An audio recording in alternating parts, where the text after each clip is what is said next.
I mean, this is the Alumni Podcast. This is just a solo episode. So what's up, people of the Hello. world? Come hang out with me and T for, I don't know, 45 minutes, T? Yeah, 30 to 45. Let's go 45. Fuck it. Let's aim for 45. I don't want to waste anyone's time. Right. We are going to put each other in the hot seat. What you want is going to happen. We're going to do a lightning round and hot. We'll do both. We'll do both today. And then we're going to talk about our stories like really shortly. And then we're going to tell you like what the direction of this whole podcast is going to be. Okay. Should we make that another solo episode in the future? No, let's just give it to him in one, dude. Okay. I didn't prep for this. So I don't know how to like. This is gonna go however it's gonna go, dude. It is what it is. See, read off the first question. We'll just go. Okay. Let's go. Yeah, let's go 1 for 1 on these hot seats. You get one, I get one, all that kind of stuff. Shoot the intro track after this. Let's do it now. Just shoot. Shoot the intro now. All right. Let's shoot the. You're the button man. We'll be back in 45 seconds, guys. Get ready for it.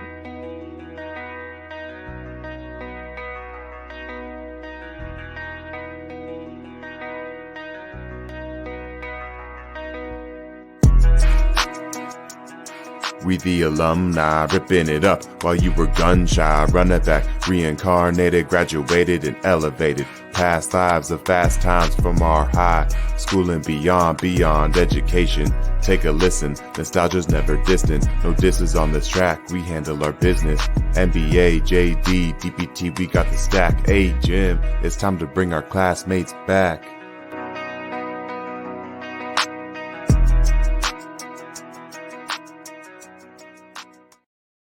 All right, I think our classmates are back. Indeed. I think they are. We're going with I like the new banner, dude. That's legit. Yeah, we're going orange. I don't know why. It's just an orange day. The mango hits too, like the yellow mango. That's just mangoes, dude. But that's another day. That's another day. Every live episode or whatever. This isn't live technically, but whatever. Every solo, we'll do like a different color or something. Yeah, exactly, dude. All right. Okay. Hot seat time, brother. Are you ready for question number 1? Let's go. Should we get a little daydreaming on for the background music here? Hit him with the daydream. Let's hit him with the daydream, dude. Hit them with the daydream. Let's go. All right, Jim. Question 1. Who was your high school crush, and did you ever shoot your shot? Oh, man. Who was my high school crush, dude? I have no clue. I tried to ask this one girl out to prom. She doesn't even know this. Her name was Zuzu. I remember the name. Anne Hathaway, dude. She looked exactly like Anne Hathaway. Nice. I tried to get her on this podcast. She hasn't responded to my DM yet, but I feel like she might. So I never asked her out. Someone else asked her out instead. And I was like, whatever, man. That was my crush in high school. Okay. Yeah. I definitely remember that name, and if I saw a photo in the yearbook, I would recognize that person. But that's interesting. Me and you have both kind of shot shots in terms of like trying to get guests on the pod. That always hasn't worked. We're trying to get more females, obviously, on here. So we're doing our shots now. 14 years later in high school. But, see, who was your crush in high school, man?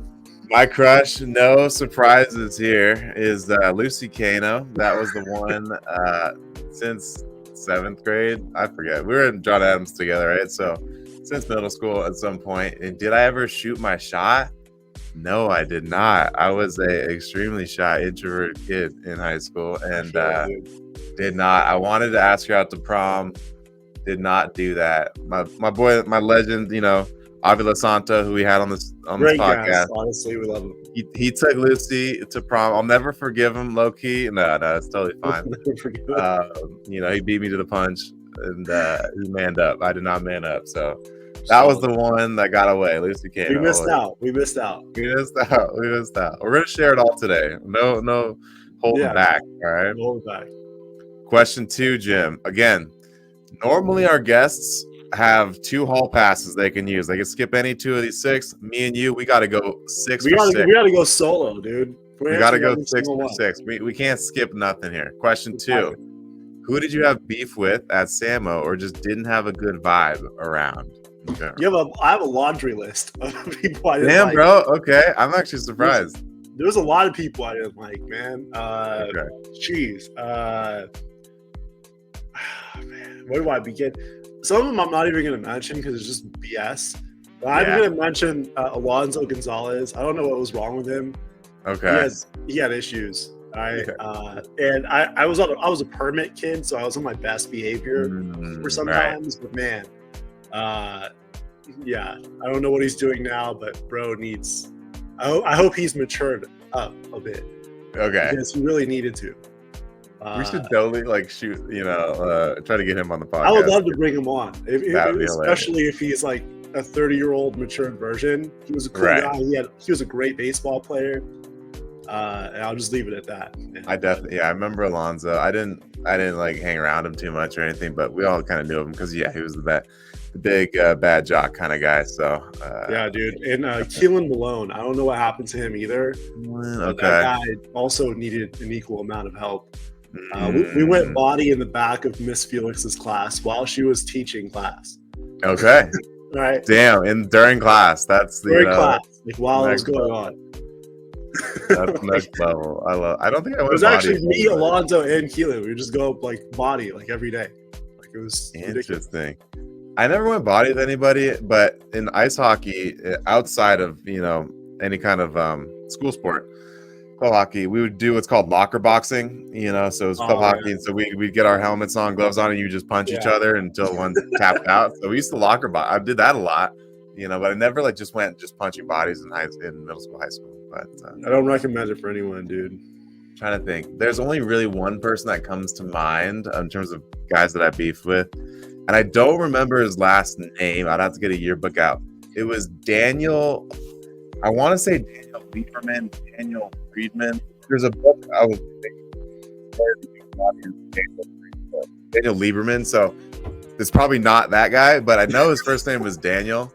It might have been Friedman something, but we had Spanish together, and I had a really kind of low voice in high school. It was pretty monotone. And so he used to just kind of verbally mock me with my tone of voice, in Spanish class, and like repeat something I said, just like very low and like, without any emotion at all. And he never was a physical bully by any sense. He was like 110 pounds or something. And I was on the wrestling team. So like if it went physical, I could have took out his whole bloodline, but in terms of like bloodline dude, I'm going deep. If that guy wanted to go body or something, I would have went deep. But no, it was always just kind of like a verbal like annoyance. He would just kind of like parrot stuff that I said in Spanish class. So I didn't love that guy Daniel too much.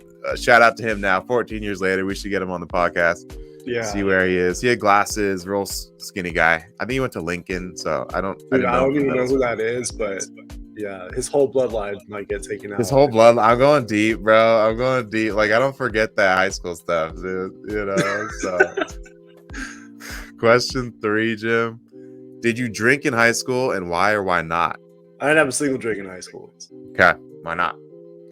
I wasn't cool, man. You know that. Just like so the cool thing the average like, shows, bro. Okay, because some guys are religious things, some guys is peer, whatever. I'm also a Christian, but it's less. I just wasn't cool. Okay, that's fair. I mean, I'll have a drink now, but it's not. Yeah, we definitely got beers, since me, you, Nick, Cabo Cantina, Mega Margaritas. I still remember that. We got down a little bit after high school. That was a really fun night. Oh my gosh, top of the world, Santa Monica, driving the Mustang around. That was crazy. Yeah, that was a good time. Did I drink in high school? Why or why not? I did. Not a lot. I did. My first beer was at 14, freshman year. My brother was a senior, right? So there was the occasional senior like party thing that he would invite me to. And I remember Bud Light being my first beer, and it was so god awful. I didn't drink beer mostly. It still sucks mostly because I didn't like the taste of it, obviously, when I was 14, 15. So that's what kept me from drinking more. Wasn't the most socially savant kind of person at San Mo by any means. So I didn't go to every freshman through senior party. Prom, drank a lot, but that was just because that's what everyone was doing. But nothing philosophically against it, just didn't like the taste really. But every once in a while I'll try to try to throw down. I remember I think it was 18 when I first properly had a good time drinking. I remember that. Yeah. I think I was It usually 17, probably 17, turning 18 that year. And that was when I first realized okay, this is kind of like a fun thing. I could see why people do this. It was a bit later towards the end of high school. But yeah, so that was my drinking story there. Question 4. Jim, are you currently north or south of a 6-figure income? I'm north. Well, 6 figures is between 100,000 and 99999 and 99. Right. I'm in that range. Are you at the 999? Not yet, but let's hope I break that. Let's hope I go. We got some big plans. We got some range. big plans for apps and different stuff that we could get to that Billy Club. We'll see. It's not out of the realms for us one day. I don't think. Right. It's not out of the realms. Yeah. In my own story, am I currently north or south? I was last year. I was at 110. Now I'm down to 95. Weirdly, took a pay cut for the same job that I'm doing, actually.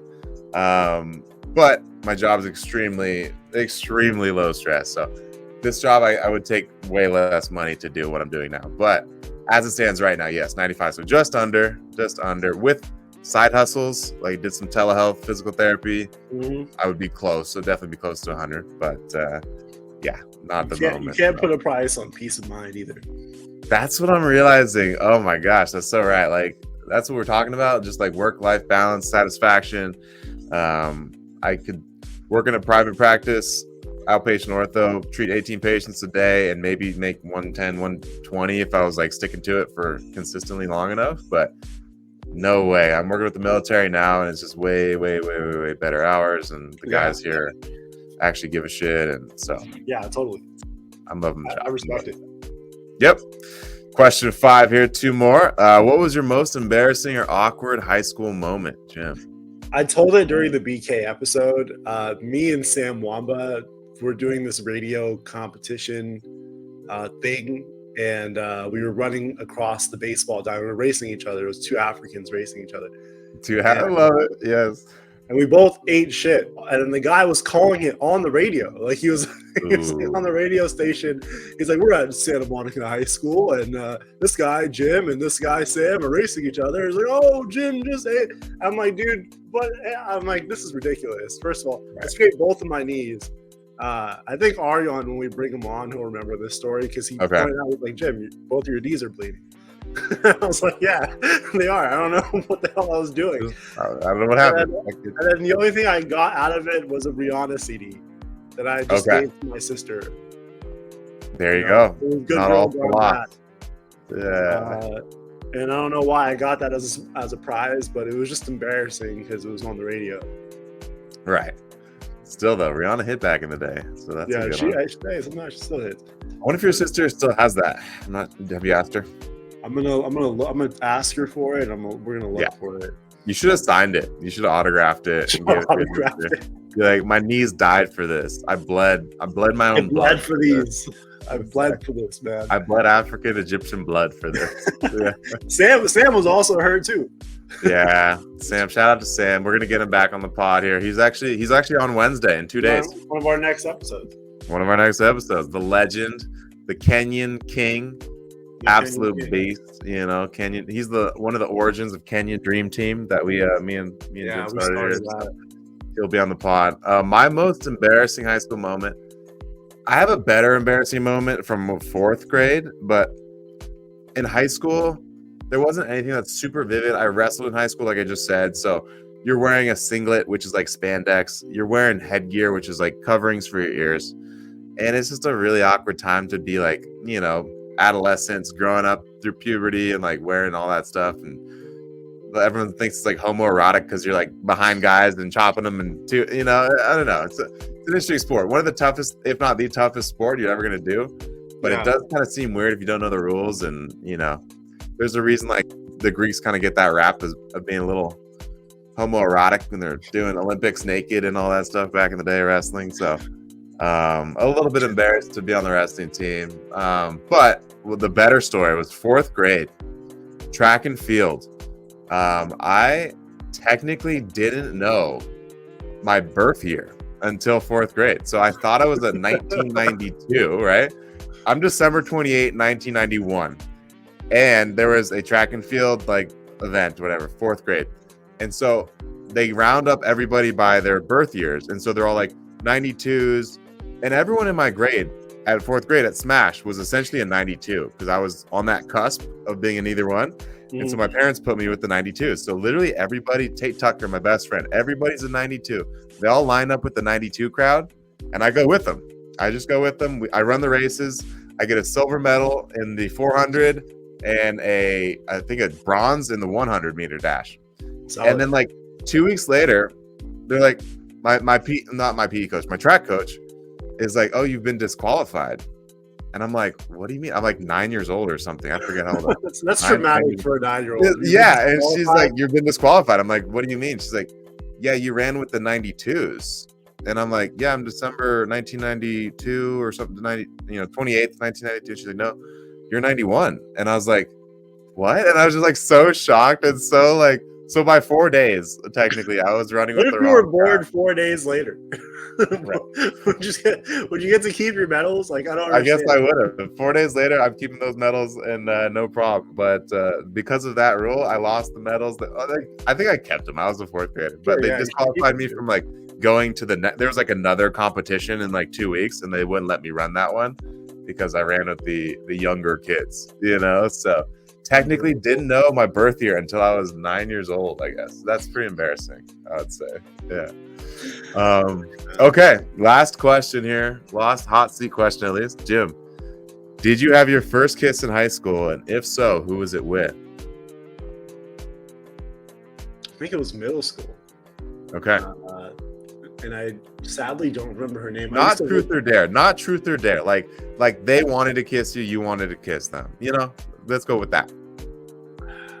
So it happened in middle school. Okay, nice. With we were both working in the office as a 6th period thing. Okay. And that was my first kiss. I don't even remember her name. Shout out to whoever it was. It starts with a C. It's at the top of my head. I don't remember it, but it was her. Was she Egyptian? What describe her? Dude, she was Cambodian. Nice, little Cambodian, little spice. Yeah. I like that. Okay. Not bad, but I had some truth and dare kisses in elementary school, I guess, like 5th grade and all that. But first, like proper kiss was late bloomer. Always been a late bloomer. I was 17. Yes, 17. It was right after graduating, or 18, I guess. 18. So I was right after that graduation. We had grad night, and then I had a really fun time at grad night. That's when I kind of met this girl, Holly Alander, for the first time. You may know her. She's married to Michael Friedman now. She was on the softball team, kind of a dirty blonde. She was really attractive. And we were dancing grad night, and then didn't think anything of it. I immediately kind of went to go to this ice hockey tryout. I was trying to do junior hockey and play Division I one day. So I went to a tryout in New Mexico. That's where I dislocated my shoulder in my one and only hockey fight, all this stuff. I came back, and then I remember I couldn't get grad night out of my head for some reason. And then I looked Holly up on Facebook, and I sent a message like, did you feel anything? Like, what was the deal there? X, Y, Z, whatever. And then we had this summer fling, which was really cool, of that whole summer, 2010, I guess. And then I went to Idaho, played hockey there. So that was the first that was the first time I was in love. That was when you listen to the radio and everything that's a love song makes sense to you. You're like, oh my Lord, I am living that. That's insane. Katy Perry makes sense to me now. I understand on a deeper level.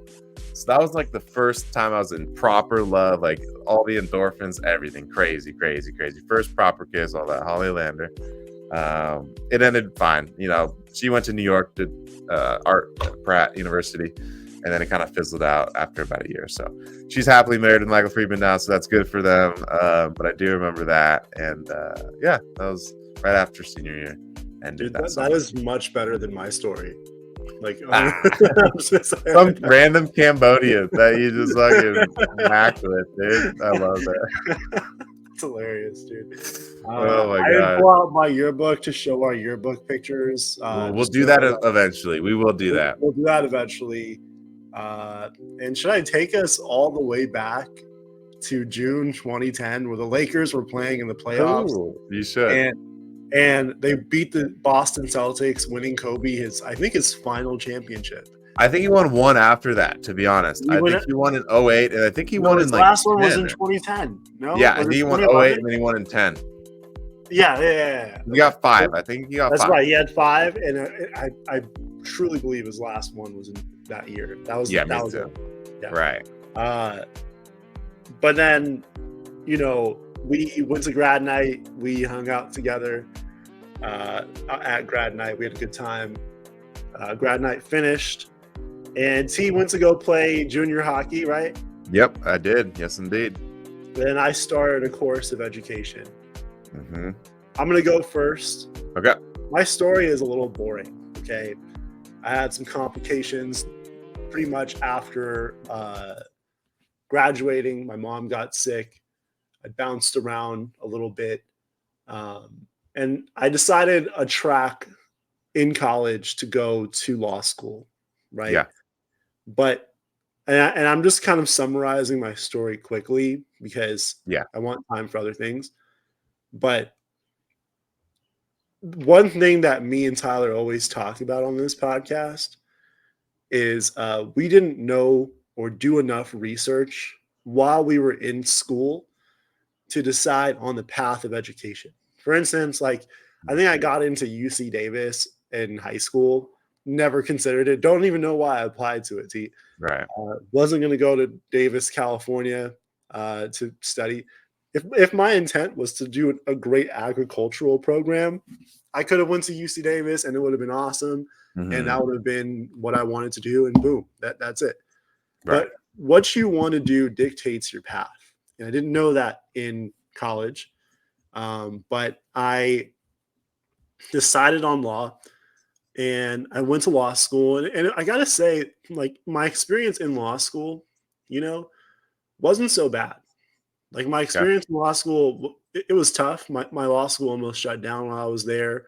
Mm-hmm. I'm cutting out chapters, but I'm telling you, like, what the actual effect was.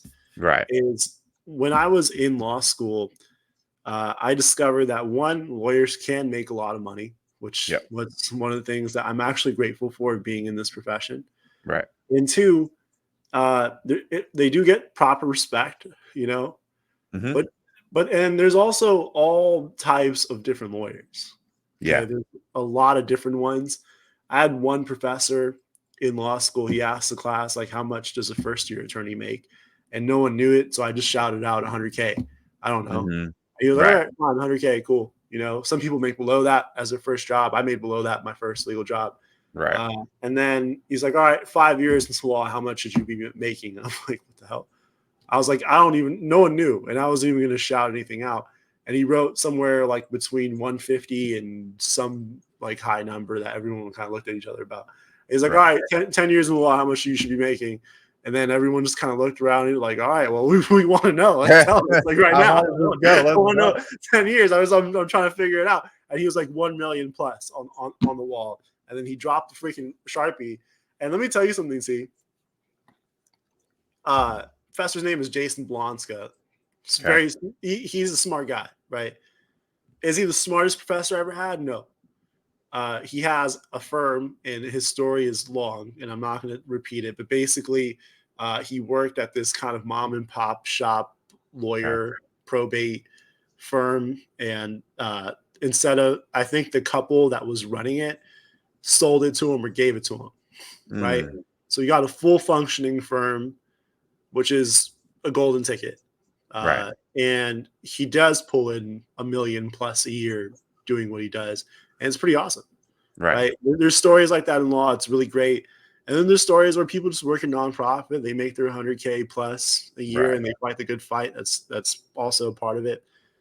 I wish I had known all that stuff. Like being in law school and learning that is different than being in undergrad and knowing that information. Right. The premise of this whole podcast is to tell people who are in school or who are still learning, like, hey, do your due diligence, know what you're getting yourself into, learn whatever you're choosing. You should be writing it down. You should be diligently making the decision every Right. single day until you have that down. Okay.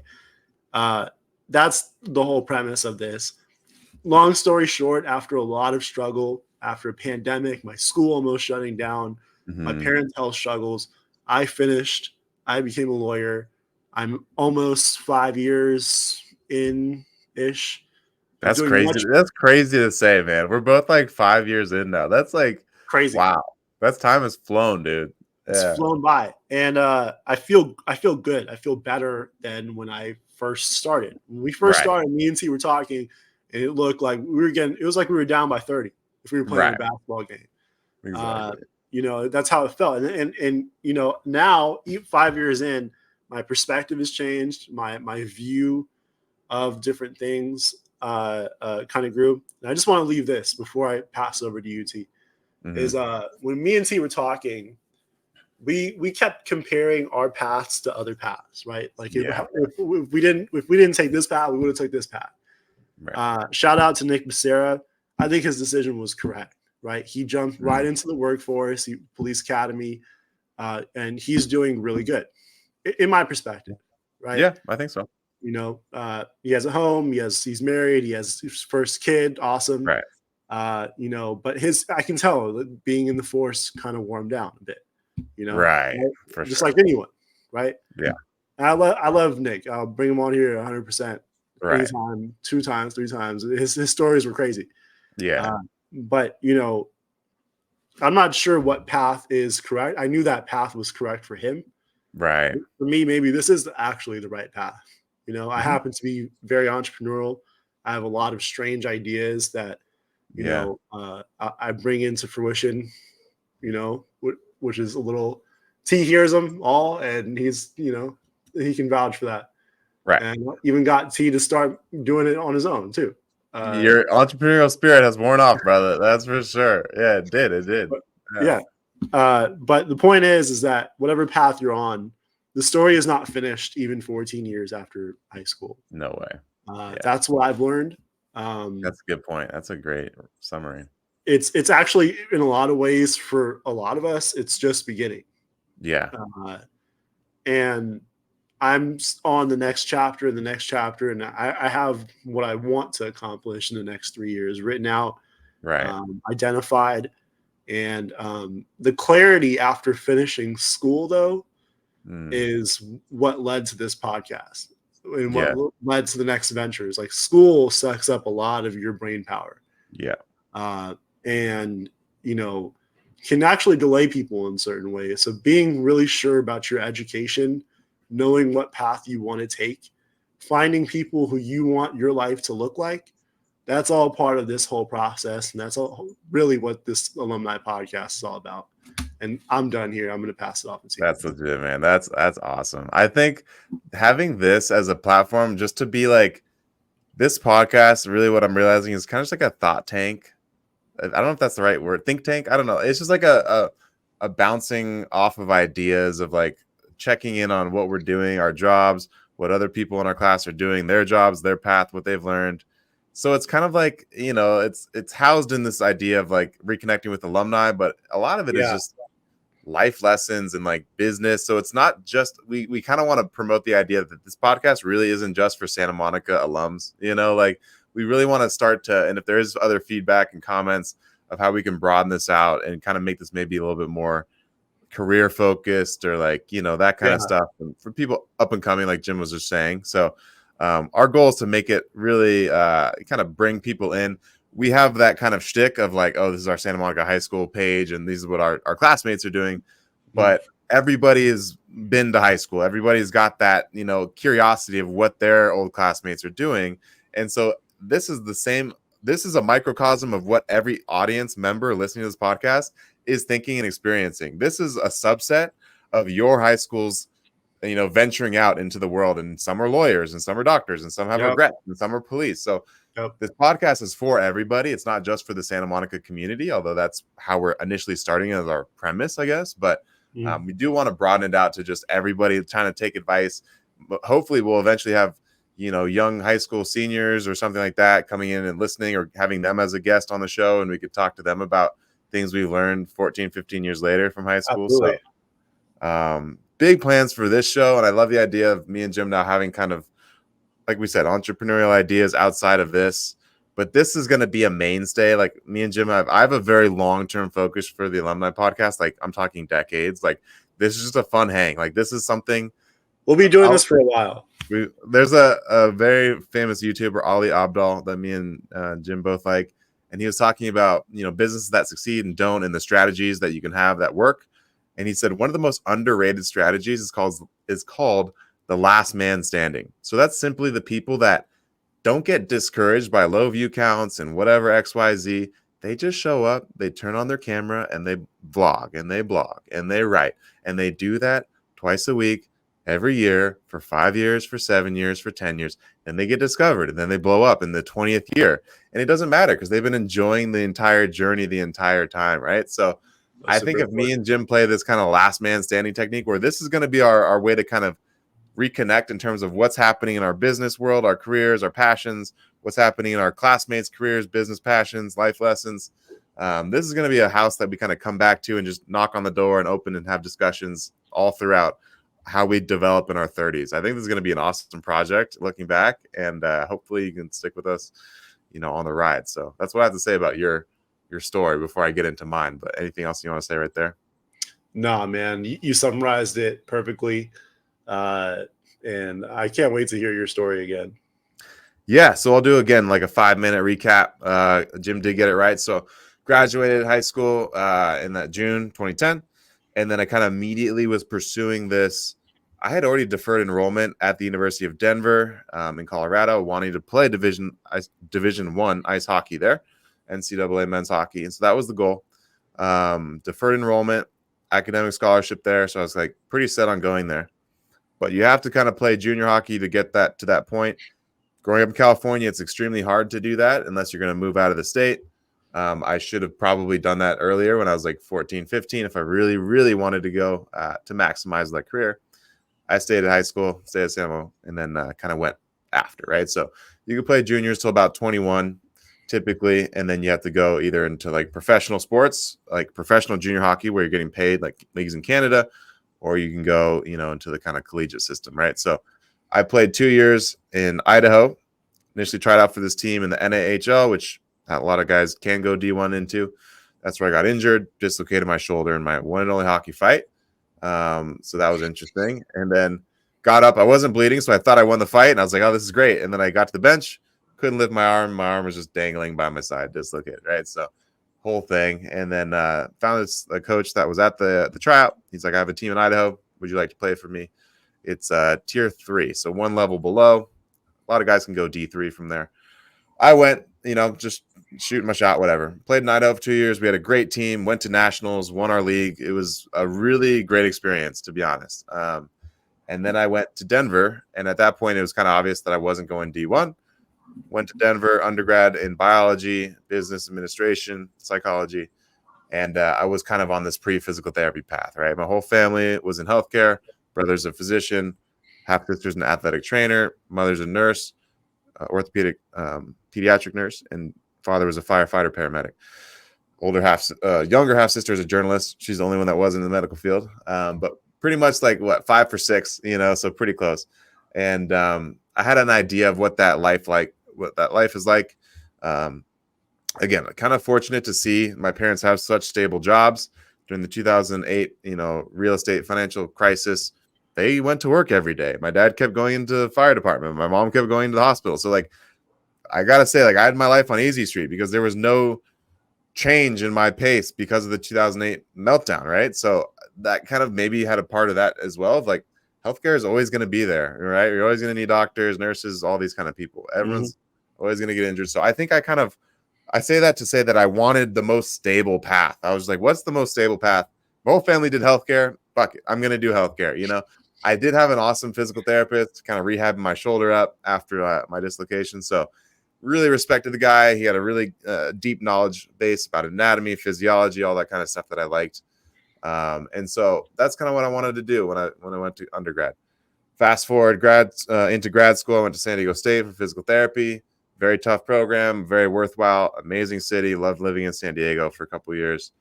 Very blessed to be at a state school where I could manage the grad school tuition costs because my parents paid for undergrad.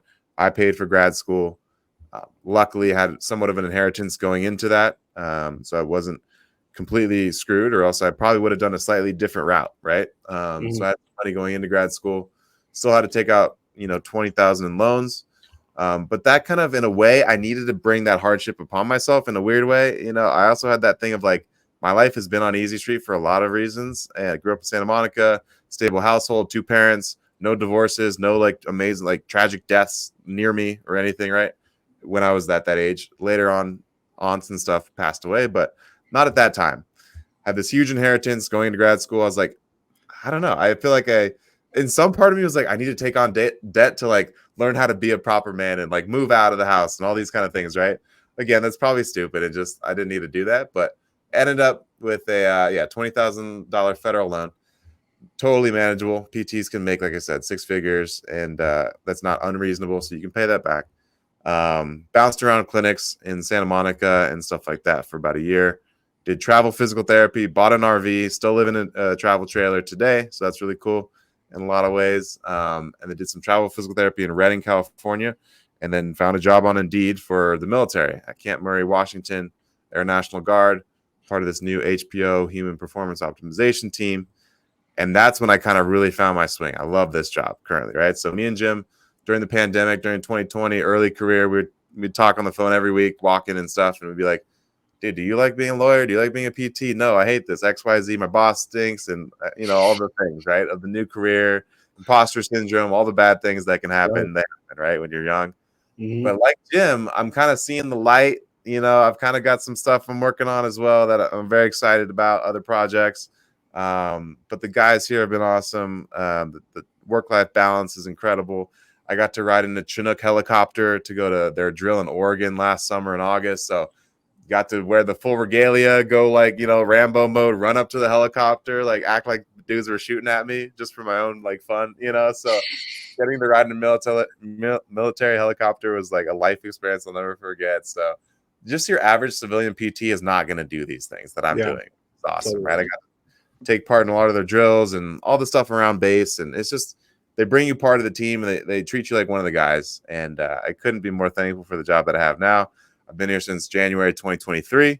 And as it stands right now, it's a pilot program where they kind of reissue the contract every October.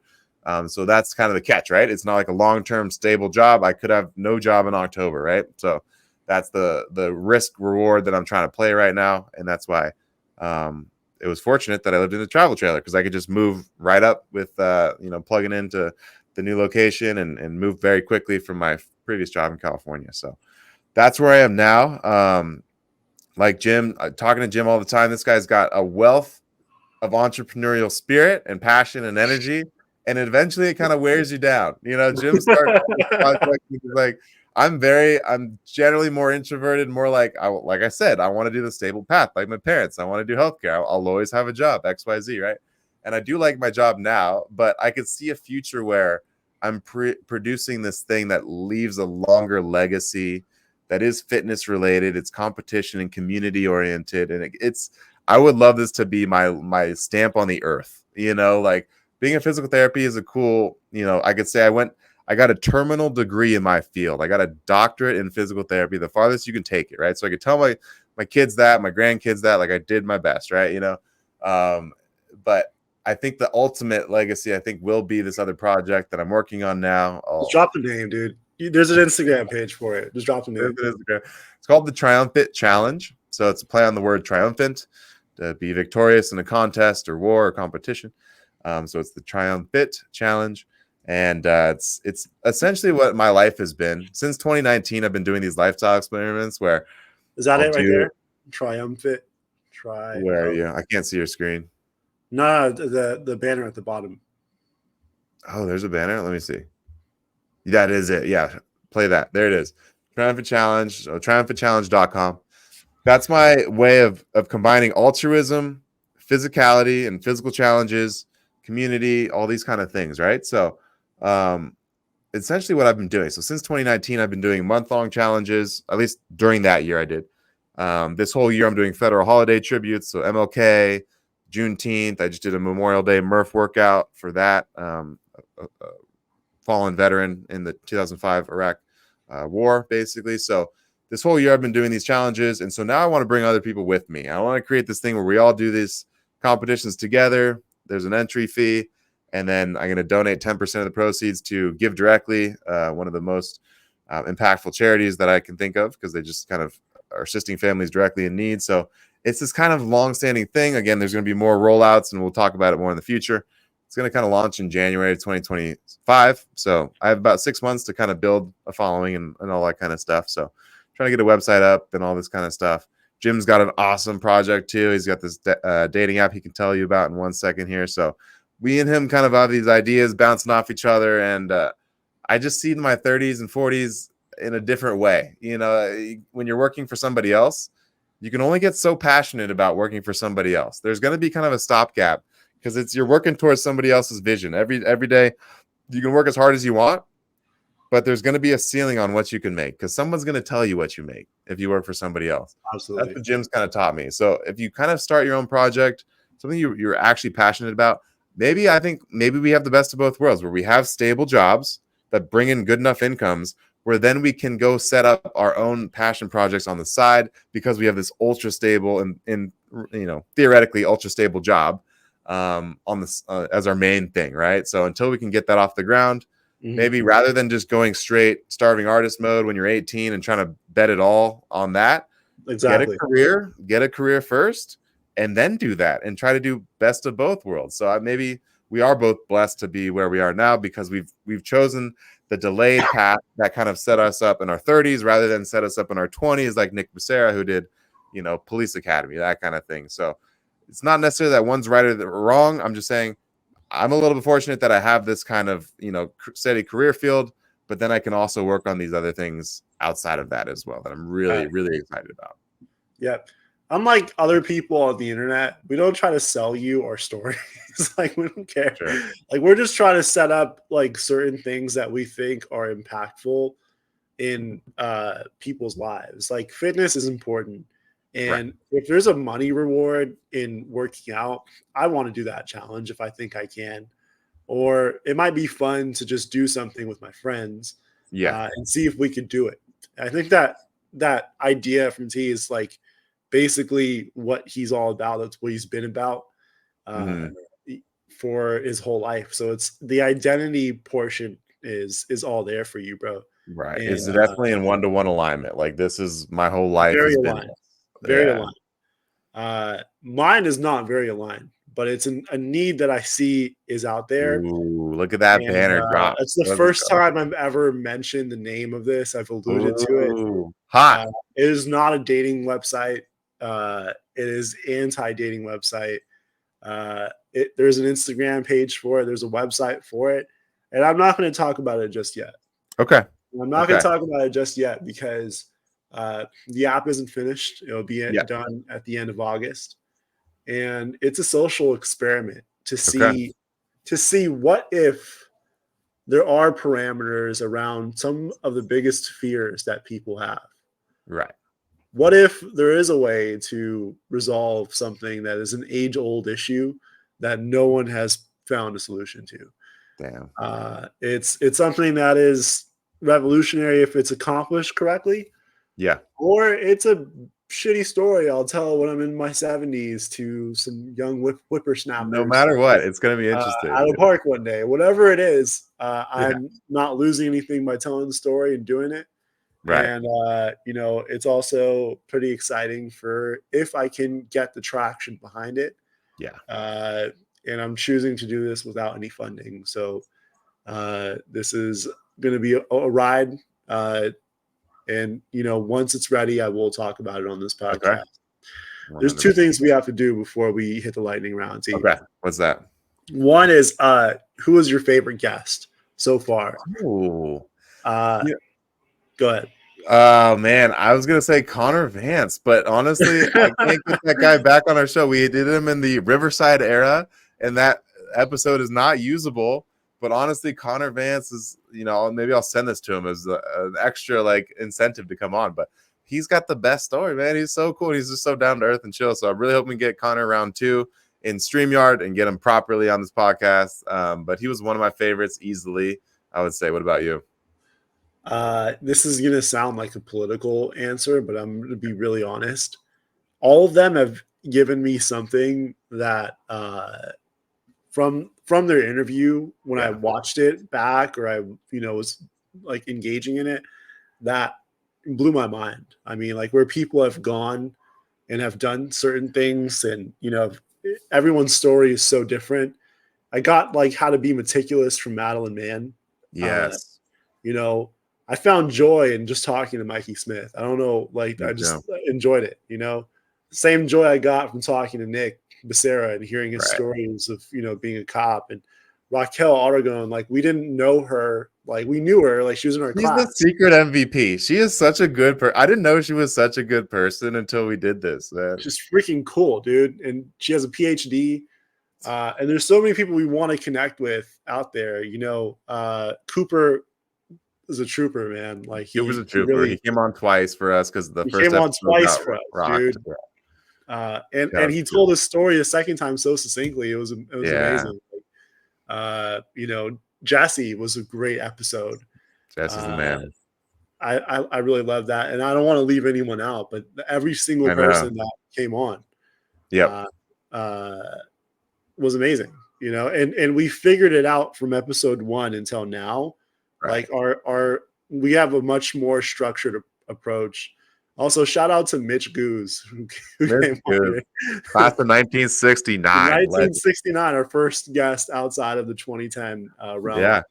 That was a fun episode to film and talk and hear his story. That was cool. I know. And every single person who came on, Marissa Yannicone, awesome story. Wish we put her in the hot seat. I know. Cool. We'll have to do retakes for some of these. Yeah. But all of them so fun to film and very exciting, and I can't wait for more. And we have some exciting guests on the horizon. Yeah, we got some good stuff brewing for y'all. Yeah. So the second thing is out of all the Samuel High alumni, who's our dream guests? Who do we want? Our dream? We were talking a little bit about this. I think we might say the same thing. I have a couple, right? So the guy, I don't know, I'm blanking on his name now. The guy from Mighty Ducks, right? So I love every ice hockey player. Mighty Ducks coach. I have to Google that real quick. Gordon Bombay, but who's the actor? I gotta find this out. Oh my gosh. Not Lane Smith. I'll find this out. But Emilio Estevez. Okay. Good to Samo, I heard. And so every ice hockey player has seen the Mighty Ducks. Okay. It's the same theory that I have, that every female like in her 20s has seen Mean Girls. There's a 99% chance if you go to any college campus and say, "Are you a female?" Yes. Have you seen Mean Girls? The answer is yes. Okay. So if you do the same thing to ice hockey players and you ask, "Have you seen the Mighty Ducks?" they will say yes. And they'll tell you their favorite player and all that kind of stuff. So, so Emilio Estevez would be awesome. And then I think I know what you're going to say. Who would you say? I'm going to say Iron Man himself. His name isn't Iron Man, Robert Downey Jr. Robert Downey Jr. But I would love to bring him on somehow, connect the dots. Carson Daly was a Samuel High alumni. There's a guy named Johnny Kim that is a physician, a Navy SEAL, and an astronaut. Oh my gosh, he's the low-key most insane people. He is a Samuel High alum, bro. Good for saying that, guy. Good point. I did that research last night, and I was like, dude, he was on a really famous podcast. I think it was Jocko Willnick's. Was he? I think he was. Yeah, he told some of his story, but I feel like this layout for him telling the story would be freaking amazing. If you would like to come on, that would be really great. I'm actually going to try it. I'm actually going to try to get them on. I'm not going to lie to you. Let's actually try this. Yeah. I'm going to try to get Robert Downey Jr. I don't know how I'm going to start doing this. I'm just going to Google If you See what get happens. Robert Downey Jr., you are a legend for life, dude, for sure. My odds are Even if he like just does literally like 1%. one segment or 1 minute, it's legendary. I want him to sit down for the full thing. All right. Yeah. I would just love to do it if we can do it. If it's possible, I'm going to try it. I would like to bring on one of our Samuel High alum that has been eluding us to Julian Solomita, bro. Where you Shout out at, to man? Julian. Come on, bro. We were right next to each other in our high school photos. Mr. Flanders. Yeah, dude. I'm right Mr. next to Flanders, you, Julian. I'm right we next all to you. connected. If you look at our yearbooks, come on. Come on, bro. Come Yeah. on, tell your story. It's a great story, I'm sure. Watch you make a pumpkin pie once on YouTube. That was a Nice. video. Or was it pumpkin cookie? I don't know. Kind of burned it, Julian, but come Gotta on, man. burn it. Maybe me Yeah. and T will make some pumpkin cookies later. That could be an episode. Yeah. That's where we're at, and I think it's time for the lightning round. I agree, brother. Let's And do I think this. it's also time for feeding the ducks. Feed the ducks, man. We got to feed the ducks. That's part of the lightning round. Always. Absolutely. I'll hit you with the first one here. Best off-campus lunch spot, Jim. You know what I'm in the mood for right now? And I usually say La Taqueria, but which is way gone. A Tommy's burger with like chili and some jalapenos and like really like, you know what I mean? That is good missed. Call. I would love. It sounds like I want a Tommy's burger right now. Tommy's the hit. That was a good one. That was right there too. I would say so. Bay Cities was what I would say is the top. It's very hard to get that during the lunch break. Yeah. If I actually had to get something, it's probably La Taqueria or El Pollo Loco. I like Mexican food, so that's always a good call. But yeah, Bay Cities, that's number one. If I could have for sure. Bay Cities is bomb. Yeah, that's number one. Question 2 is going to be hardest class you took at Samo. AP Biology with Gaida. Mm-hmm. You know what? He was like some sort of mathlete. I found out about my IQ recently, but I'm not sure if it was that high in high school. I had some development, bro. Development law school. Yeah, maybe. Probably not. I don't know when it developed. Honestly, all the chess you do, probably. Maybe it's the chess. Jim's on that like international master path right now, so this guy's wicked at chess, man. He's wicked. Hey, man, I got a lot of work to do before I get titled, but maybe almost there. I'm around 1,500. Titled players are around 2,000. Okay. So maybe a couple more years of grinding and learning and shit like that. I might be able to. Unless it's in Blitz. In Blitz, I suck. Rapid, I'm good. Classical, I feel like I'd be really good. But Blitz, 5 minutes on the clock, I don't know, man. That's crazy. Is there something called drunk chess? I feel like that's a thing where like they drink while they're playing. Is that a thing? That's a thing, right? Yeah, if your piece gets taken, you drink. I love this.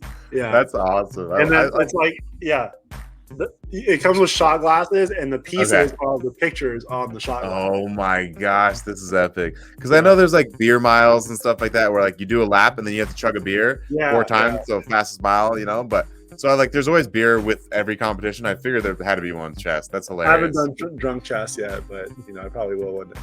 That's awesome. What was the question? Hardest class I took. I've never gotten a C in my life, even in undergrad or grad school. The closest I got was a B- in honors pre-calc. Calc, I think A or something. Yeah, honors pre-calc. AB.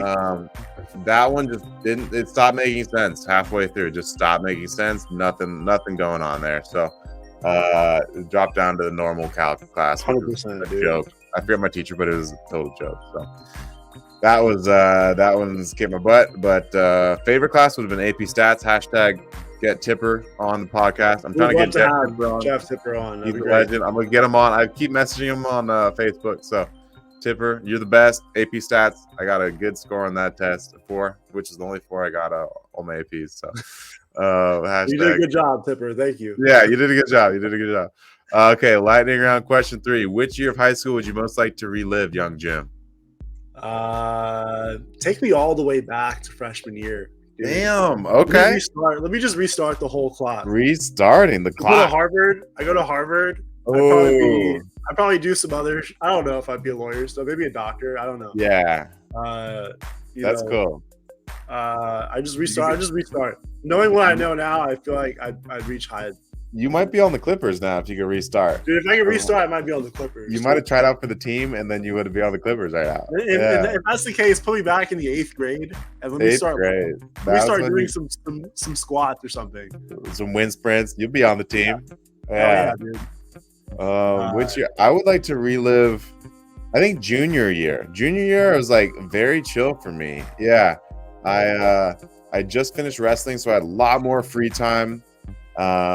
I was still playing competitive hockey, and I was driving down to Lakewood, California for that, and it was fun. I had a lot of fun junior year. Like upperclassmen years were great. I had some good classes. Didn't have all the stress of like impending college and stuff, so I remember chilling out a lot junior year for sure. Yeah, that's chill, dude. Question, let's see, 4. Would you rather have a late start Wednesday or an early release Friday? Man, I really enjoyed late start Wednesdays for some reason. Yeah. You know what I mean? Too. I went to like Burger King and I had breakfast, and I just remember like the croissant sandwich was fire, dude. Dude, nice call. I remember I loved late start as well. There's this place, George's. Did you ever go to George's with me right on Marine Street? I think, we went to George's. It's like the hole in the wall. It's been there since like the 80s. And they used to have the best breakfast, like French toast and pancakes. And so like every late start Wednesday, I'd go to George's first, and then I'd go to class. And that's chill. I had a parking spot my senior year for one of the semesters. And then just you had to walk basically if you didn't have the permit, so it was kind of tough, but I still would try it, like rush it every time. So I like the late start. We had that in high school. Early release was jams as far as I remember. So yeah, cool, man. Question 5, hottest teacher at Samo. Man, I have to think about that. I don't really remember like significantly hot teachers at Samo. At least I didn't have any. I'm not sure if other people did. But I would say like in a cute way, like not like, Lauren Fairchild. She was cool. I never had her. I had her for English. She was just very kind. She's just like she had like a cute face. But that's like pushing it though, Sure. I don't remember. I just don't remember. Like it's just not, I think freshman year in geometry, I had this teacher, Miss Wolf, and she was very attractive. There was rumors about stuff that she did outside of class, just rumors, So I'll leave it there. Dude. That's your imagination can fill the rest. Okay. You know what? You're gonna tell me off of air. I'll tell you off air. I'm just trying to save you from any kind of defamation. Geometry wasn't the only profession that she had. Okay, that's all I'm gonna say. She knew some other shapes pretty well, apparently. Okay, not just squares and circles, right? So.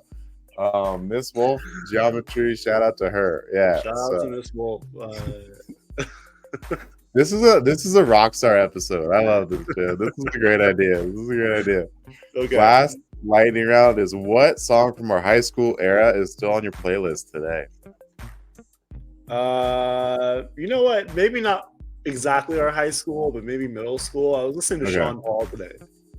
Dude, I miss Sean Paul, like the temperature. Yeah. You got the right temperature for follow. Yeah. Oh, I miss that dude. That dude hit. Sean Paul. Oh God. Yeah. He's a cool guy. He's a cool guy. I miss Sean Paul. Yeah. Dang. Best song from the high school era. That's tough. Honestly, I mean, the one that I think of the most now is a joke, but I Got a Feeling, Black Eyed Peas. I mean, we've talked about it so much, but that was playing this whole summer when I was just graduated, and I was playing this tournament in Philadelphia, and we won the tournament, and it was amazing. And I Got a Feeling was like all over the radio that whole trip. So that's cool, man. It does have a pretty strong place in my mind because of that experience and everything, But that's the first thing that comes to mind, I guess. We've heard some other good ones from guests. Coop saying Lil Wayne and Millie, like that was Lil Wayne had such a good run. He had a during our great high school run. era. It was fantastic. He He was was probably the GOAT during our like high school era. Yeah, he Yeah. really was. Jay-Z had finished a run before we hit senior year, but it was Yeah. great, dude. He's fantastic. Yeah. So those are Uh, some bangers for sure. yeah, definitely. Damn. Well, that was the hot seat in the lightning round and our stories. That was a 3P. Speaking of That Lil was, Wayne, that was our 3P. that Okay. was our 3P, dude. Drop the That mic. leaves one last segment. We didn't rate our high school experience from 1 to 10. Okay. Oh yeah. Go for it. I'm gonna rate high school a good. I was underdeveloped, dude. I don't know. Like my high school Yeah. experience was not that great.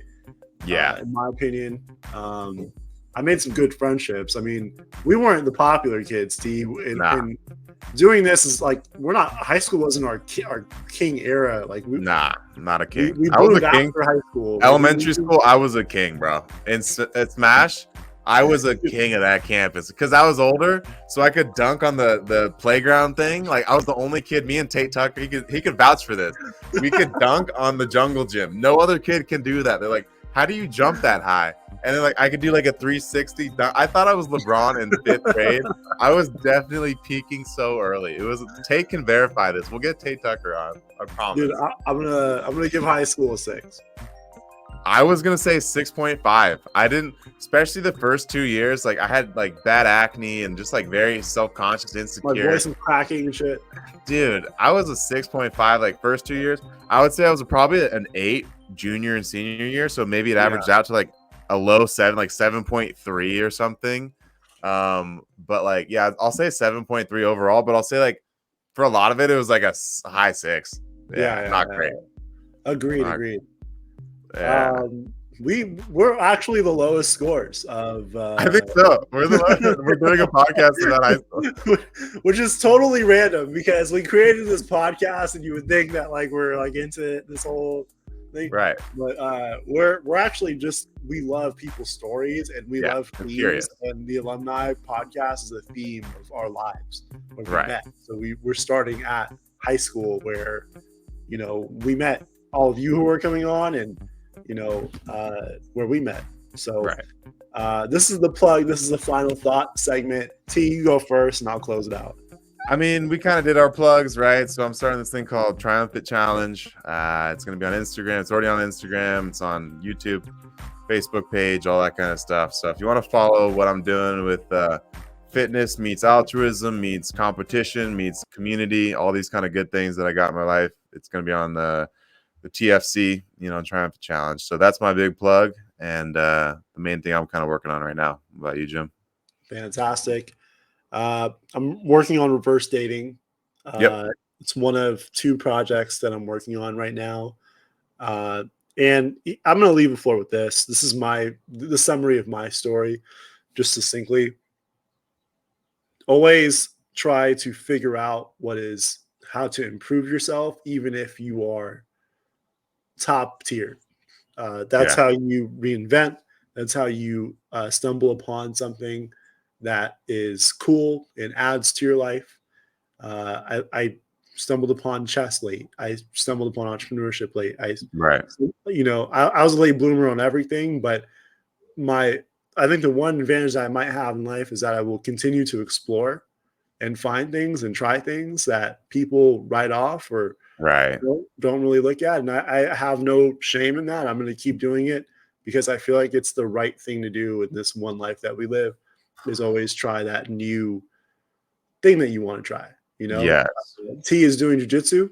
Never did it before in his life. I was going to say, I emphasize everything you say. That beginner mindset that you take in martial arts, you can apply that to anything. Like, don't be afraid to look like a total fool in anything you try, because everyone that starts out anything new is going to look like a total rookie.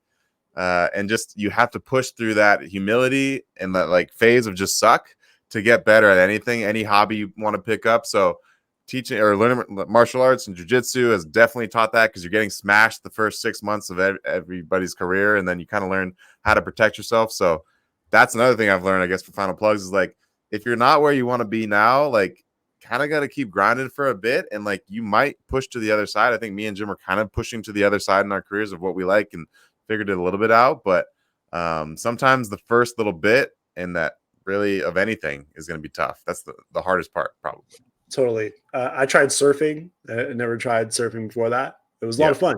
I'm going to continue. I'm going to try it again this summer. I'm going to keep going. Point is, and your story doesn't stop 14 years after high school. It doesn't. You may not be where you want to be. That's fine. Come on this podcast. Tell us your story. Let's talk. We want to hear you. And we want to connect with you and learn more about where you've been. That's helped us, and maybe you'll help us too. Maybe you'll put us on to something that we didn't know, or maybe vice versa. But yeah, anybody can learn from anybody, and we don't know like how we can benefit somebody, they can benefit us. We reconnect with, there's a new network that we're just kind of creating here, so it could bounce weird ideas off each other and things that I didn't know you were working in that field. I need somebody that works in that field in my company and like XYZ, you know. So that's the kind of weird stochastic things that can happen.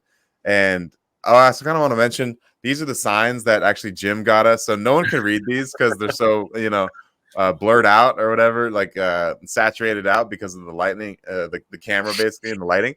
But these signs say abundant. So this is a pink sign that says abundant, and Jim says abundant in blue behind him. So in case anyone's wondering what those things are, it's just hilarious. It was some other like entrepreneurial thing Jim thought about or something. He got some sweet deal on neon signs, and so he sent me one. And so that's our background lighting, is abundant signs in neon.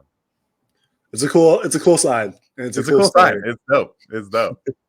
And just like that, that's the Alumni Podcast, guys. Love. Peace.